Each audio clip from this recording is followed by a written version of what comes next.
नमस्कार दोस्तों, कैसे हैं आप लोग। उम्मीद है आप सभी अच्छे होंगे। उत्तर प्रदेश में पंचायत चुनाव से पहले जो भगदड़ मची हुई है उसको लेकर आज हम बात करने जा रहे हैं। और ये भगदड़ आखिरकार क्यों मची हुई है, सब एकला चलो की राह पर क्यों निकल पड़े हैं, इससे किसे फायदा और किसे नुकसान होगा, इसको लेकर बात करेंगे।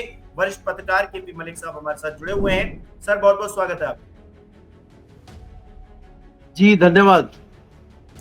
सर, सबसे पहला सवाल यही है कि अलग अलग लड़कर आखिरकार किसे क्या हासिल होगा, क्योंकि पहले हम देख रहे थे एनडीए गठबंधन में जिस तरह से भगदड़ मची, सब जितने भी दल थे सबने कह दिया कि हम अकेले अकेले इलेक्शन लड़ने जा रहे हैं। इसके बाद हम देख रहे हैं इंडिया गठबंधन में भी समाजवादी पार्टी का जो सबसे बड़ा कुनबा था उससे कांग्रेस अलग होती हुई दिखाई दे रही है। अपना दल कमेरावादी पल्लवी पटेल भी इस तरफ विचार कर रही है कि हम अकेले अकेले इलेक्शन लड़े। क्या देख रहे हैं इस स्थिति को? देखिए, आपको ये समझना होगा कि जैसे हमारी पिछली बार भी बात हुई थी कि अभी इलेक्शन में समय है और जो छोटे दल होते हैं वो अपने बड़े सहयोगी दल के ऊपर इस तरह की बातें करके, इस तरह के बयान देके दबाव बनाने की कोशिश करते हैं। और दबाव इसलिए बनाया जाता है ताकि वो अच्छी बार्गेनिंग कर सकें, ज्यादा सीटें ले सकें, ज्यादा सीटों की डिमांड कर सकें। अब आप मुझे बताइए कि अगर गठबंधन में या समाजवादी पार्टी के साथ अपना दल कमेरावादी लड़ता है तो क्या समाजवादी पार्टी उसको 30 विधानसभा सीटें देने की स्थिति में है? तो कम से कम इन्होंने गिनती 30 से शुरू करी है, इसलिए अगर वो 7, 8, 10 पे रुक जाती है तो इनके लिए तो बहुत अच्छा है। तो इसलिए ये क्या होता है कि ये दबाव बनाने की रणनीति होती है। इसी तरह से अगर आप कांग्रेस को देखेंगे, आज उत्तर प्रदेश में कांग्रेस का जो हाल है वो शून्य पे खड़ी हुई है।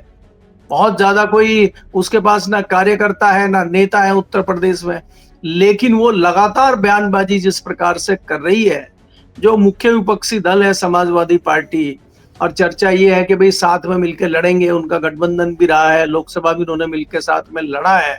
अगर साथ में मिलकर लड़ते हैं तो कांग्रेस की कोशिश होगी कि उनके ऊपर दबाव बना के अधिक से अधिक सीटें उनसे लेने का काम किया जाए। अब समाजवादी पार्टी इसको किस तरीके से लेती है, समाजवादी पार्टी कितने उसके दबाव में आती है, ये तो समय बताएगा। इसमें समय अभी बहुत है, जैसा कि मैंने कहा।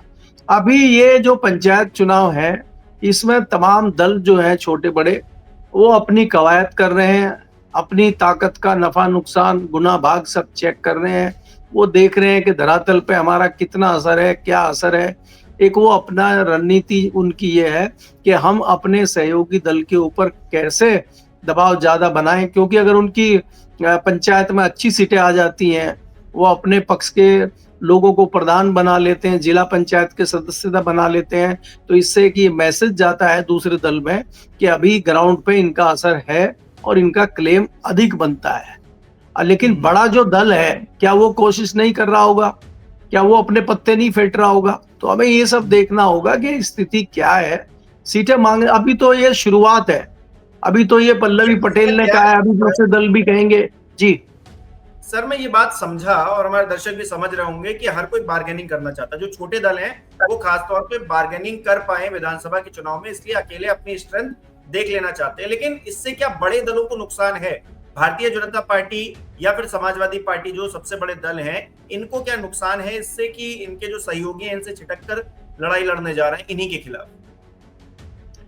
नहीं, देखिए, बड़े दल की वो दिक्कत तो होती है। अब चाहे इधर सत्ताधारी दल भारतीय जनता पार्टी हो या उधर मुख्य विपक्षी दल समाजवादी पार्टी हो, अगर उनके सहयोगी दल उठापटक करते हैं, वो इधर से हटके उधर जाते हैं, तो भले ही कम परसेंटेज में नुकसान हो, एक नुकसान तो होता ही है। एक परसेप्शन बनता है जनता में कि ज्यादा लोग किसकी तरफ लड़ रहे हैं। तो इसीलिए क्या होता है कि बार्गेनिंग जो होती है, जो बड़ा दल होता है वो कोशिश करता है कि कम से कम सीटें देके मनाया जाए। छोटा दल होता है कि उसकी कोशिश रहती है कि अधिक से अधिक सीटें दिलाई जाए। लेकिन यहाँ महत्वपूर्ण स्थिति ये है कि अभी भी बड़े दलों की तरफ से कोई बयान नहीं आ रहे हैं। अभी बयान सिर्फ छोटे दलों की तरफ से आ रहे हैं। आप ये देखिए कि पिछली बार भी अगर हम देखेंगे, जिस पर चर्चा लगातार चल रही है, चाहे वो चंद्रशेखर हो, चाहे स्वामी प्रसाद मौर्य हो, चाहे संजय निषाद हो, चाहे राजभर हो, और उनकी तरफ से बयानबाजी हो रही है। अभी समाजवादी की तरफ से कोई इस तरह का कोई बयान नहीं आया कि किसको कितनी सीटें देनी है, किसके साथ मिलकर लड़ना है, किसके साथ मिलकर नहीं लड़ना है, उनकी जो है पंचायत चुनाव में क्या रणनीति रहेगी। ना भारतीय जनता पार्टी की तरफ से इस तरह की कोई चीजें आई है। तो महत्वपूर्ण ये होगा कि भारतीय जनता पार्टी क्या कहती है और समाजवादी पार्टी क्या कहती है। बाकी दलों का बहुत ज्यादा कोई विशेष इस कुछ परसेप्शन बनेगा, कोई विशेष बहुत बड़ी चीज उत्तर प्रदेश में होगी, मैं नहीं देखता हूँ। यहाँ इंतजार हमें बड़े दलों का करना होगा कि वो क्या निर्णय लेते हैं। अब इसमें दूसरी बात ये आती है कि जिस प्रकार से दिल्ली और लखनऊ की लड़ाई भारतीय जनता पार्टी में चल रही है, तो उसी का फायदा समाजवादी पार्टी उठाने की कोशिश करेगी, जैसा कि हमारी आपकी चर्चा पहले भी हुई है। अगर मैं अपने सूत्रों की आपको बताऊं कि भाई जिस प्रकार से योगी आदित्यनाथ जी आज या कल दिल्ली में आने वाले हैं और वो राष्ट्रपति जी से मिलेंगे, राष्ट्रपति को आमंत्रण देंगे, गोरखपुर में जो एक आयुष का हॉस्पिटल बन रहा है उसका उद्घाटन राष्ट्रपति को करना है, लेकिन उनकी मुलाकात अभी तक ऐसा नहीं है कि वो पीएम से या गृह मंत्री से मिलेंगे। तो अगर वो दिल्ली आते हैं और पीएम से नहीं मिलते हैं या गृह मंत्री अमित शाह से नहीं मिलते हैं, तो ये जताता है कि तलखी बहुत ज्यादा बढ़ी हुई है। और दूसरा 15 तारीख को खबरें ये भी हैं कि अमित शाह लखनऊ में आ रहे हैं, सिपाहियों की भर्ती हुई है, उसके जो ज्वाइनिंग लेटर हैं, अगर वो देश के गृह मंत्री बांटने के लिए स्टेट में चले जाते हैं, तो ये जताता है कि वो क्यों जा रहे हैं, उसके मायने क्या है और वहां पे और कौन कौन रहेंगे। वो दूसरे जो 2 डिप्टी सीएम है उनको ज्यादा तवज्जो देंगे क्या, सीएम को कम तवज्जो देंगे क्या। तो ये जो लड़ाई चल रही है, इस लड़ाई का फायदा कितना छोटे दलों को होगा, कितना मुख्य विपक्षी दल समाजवादी पार्टी को होगा, तो इसका अभी गुणा भाग और आकलन चल रहा है। अब ये सारी चीजें निपट जाए। अब भारतीय जनता पार्टी में आपको पता है कि बहुत जल्दी बड़ा बदलाव होने जा रहा है, तो भारतीय जनता पार्टी में जब बदलाव हो जाएगा उसके बाद ही सब दलों की क्या स्थिति रहेगी, क्या होगा, तभी इसका आकलन बहुत अच्छा लगाया जा सकेगा। अभी आकलन लगाना कोई बहुत बड़ी बात मुझे दिखाई नहीं दे रही है। जी जी जी जी जी बिल्कुल। मीडिया कह रही है कि एक सेमीफाइनल की तरह है पंचायत चुनाव, लेकिन क्या ये जो दल हैं जो कह रहे हैं कि हम बड़े दलों के साथ मिलकर नहीं लड़ेंगे, ये इस पंचायत चुनाव को कम आंक रहे हैं या फिर बात क्या है? सिर्फ बार्गेनिंग बात नहीं हो सकती है कि हमको बार्गेनिंग विधानसभा में करनी है, इसलिए हम पंचायत चुनाव में अकेले लड़ जाएं और जिसका छोटे दलों को मान के चलिए नुकसान ही होना है। देखिए, इसमें एक तो ये होता है कि पंचायत चुनाव में कोई इसको बहुत ज्यादा किसी राजनीतिक दल से जोड़ के नहीं देखा जाता है, क्योंकि इसमें सिंबल भी नहीं होता है। और जिसका मतलब मजबूत ये रहता है, कोई क्षेत्रीय दल कई जगह मजबूत होते हैं, कोई छोटे दल कई अलग अलग क्षेत्रों में मजबूत होते हैं। अब जिस तरह से राष्ट्रीय लोकदल को वेस्टर्न यूपी में देखा जाए तो राष्ट्रीय लोकदल अच्छा खासा वेस्टर्न यूपी में इस पे काम कर सकती है, लेकिन भारतीय जनता पार्टी कितना उनको करने देगी, विपक्ष कितना उनको दबा के रखेगा। क्योंकि आपको ये देखना चाहिए कि अगर हम वेस्टर्न यूपी की बात करते हैं तो आज बागपत में और मुजफ्फरनगर में समाजवादी पार्टी का अच्छा दबदबा है, वहां से उनके कई सांसद हैं, कई विधायक हैं। तो ऐसे में राष्ट्रीय लोकदल क्या कर पाएगा? अगर ऐसे ही जैसे संजय निषाद की पार्टी में आप देखेंगे कि वो खुद चुनाव इस बार हार गए और क्या उनका जो बेटा चुनाव लड़ता था एमपी का वो हार गया, तो ऐसे में क्या उनका क्षेत्र में दबदबा बचा हुआ है? तो ये तमाम गुना भाग है। दूसरा, जैसे अपना दल की आप बात करते हैं, अपना दल में 2 धड़े हो गए, दोनों बहनें अलग अलग लड़ रही हैं, तो उनकी उसमें कितनी मजबूती है, क्या है, वो खुद भी उसका आकलन करना चाहते हैं। क्योंकि दोनों में से एक को तो समाप्त होना ही है, दोनों बहुत लंबे नहीं चल सकते। जब बहुजन समाज पार्टी और चंद्रशेखर की लड़ाई निर्णायक इस बार साबित होगी इस चुनाव में। अब या तो चंद्रशेखर बढ़ेंगे या बहुजन समाजवादी पार्टी बढ़ेगी, तो दोनों में से एक को समाप्त होना पड़ेगा। दोनों बहुत बढ़िया रिजल्ट ले आएंगे, दोनों बहुत अच्छा कर लेंगे, इस पे मुझे संशय है। तो इसी प्रकार से बहुत सारे छोटे छोटे दल इन चुनाव में जो है किनारे भी लग जाएंगे, उनकी महत्ता भी खत्म हो जाएगी। बड़े दलों की भूमिका क्या रहेगी, अभी हमें उसका थोड़ा इंतजार करना पड़ेगा, मुझे ऐसा अच्छा, ये लगता है। कंपटीशन किसके लिए बढ़ेगा? क्योंकि हम देख रहे हैं अगर हर कोई अलग अलग हो जाएगा, वैसे तो ये था कि एनडीए बनाम इंडिया है, बाकी मायावती जी किसी के साथ आती नहीं थी तो वो अपना अकेले थी, लेकिन इस बार अगर सब लोग अलग अलग हो जाएंगे तो कंपटीशन कुछ ज्यादा ही नहीं बढ़ जाएगा? और इस कंपटीशन का फायदा असल में किसको होने जा रहा है, आपको क्या लगता है? देखिए, जितने ज्यादा लोग लड़ेंगे, जितने ज्यादा अलग अलग लड़ेंगे, उसका फायदा सत्ताधारी दल भाजपा को होगा और उसका नुकसान समाजवादी पार्टी को होगा। जैसा कि हम लगातार कहते हैं कि समाजवादी पार्टी और कांग्रेस अगर मिलकर लड़ते हैं तो रिजल्ट अच्छे आ सकते हैं। लेकिन पहली बात तो यही है कि समाजवादी पार्टी अगर कांग्रेस अलग-अलग हो जाते हैं, तो वो भी एक बड़ा खराब मैसेज जाएगा और उसका नुकसान समाजवादी पार्टी को होगा। अब कितना होगा, किस लेवल पे होगा, ये तो नहीं कहा जा सकता, लेकिन नुकसान ज़रूर होगा।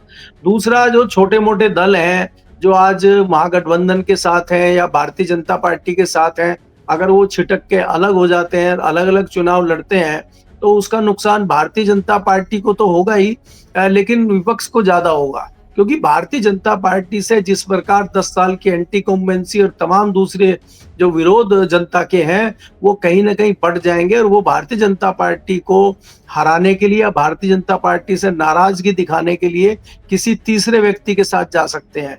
तो उसका फ़ायदा भारतीय जनता पार्टी को मिल जाएगा और मुख्य विपक्षी दल को उसका फ़ायदा नहीं मिल पाएगा।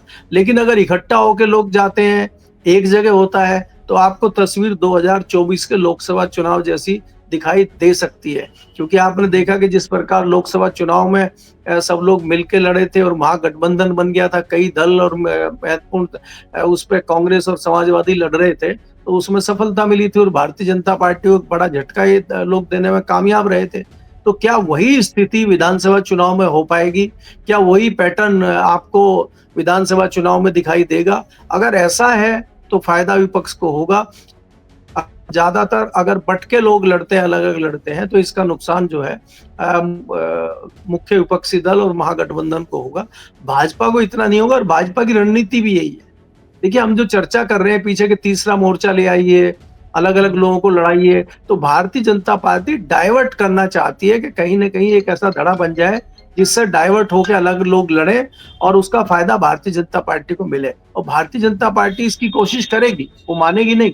जी। हम्म। अच्छा, पंचायत में अलग, विधानसभा में अलग। मान लीजिए अगर पंचायत में अलग अलग लड़ रहे हैं, फिर कहेंगे चलिए हम विधानसभा में एक साथ लड़ते हैं क्योंकि अभी बार्गेनिंग करनी है बहुत तगड़ी।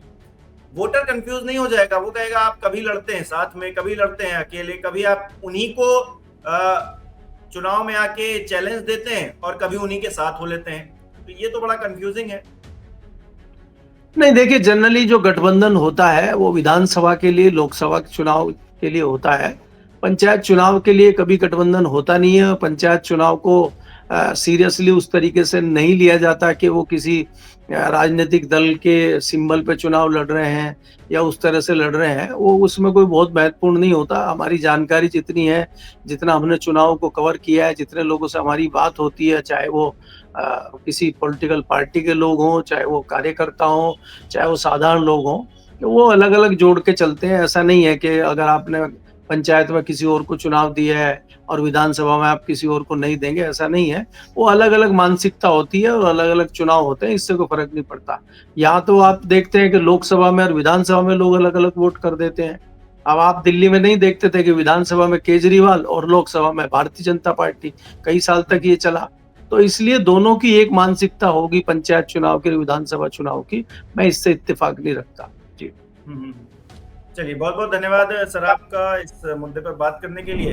और हमारे दर्शक हमें कमेंट करके बताएं कि आखिरकार वो इस पूरी कवायद को किस तरह से देख रहे हैं। जो भगदड़ मची हुई है, वो इंडिया की बात हो या फिर एनडीए गठबंधन की बात हो, दोनों में ही ये भगदड़ अब देखने को मिल रही है। पहले हमने एनडीए में देखा कि किस तरह से दलों ने एक एक करके भारतीय जनता पार्टी से अपना नाता तोड़ना शुरू किया और कहा कि भाई हम पंचायत चुनाव अलग लड़ेंगे। और अब कांग्रेस ने इंडिया गठबंधन में समाजवादी पार्टी से अलग हटकर इलेक्शन लड़ने, अकेले इलेक्शन लड़ने का ऐलान किया है। और साथ ही साथ जो पल्लवी पटेल हैं, जो अपना दल कमेरावादी की नेता हैं, वो भी ये सोच रही हैं कि हम भी अकेले लड़ेंगे। खुले तौर पर ऐलान तो नहीं किया है, लेकिन अभी सोच विचार चल रहा है। आप इस पूरे विषय को किस तरह से देखते हैं दोस्तों, हमें कमेंट करके जरूर बताइए।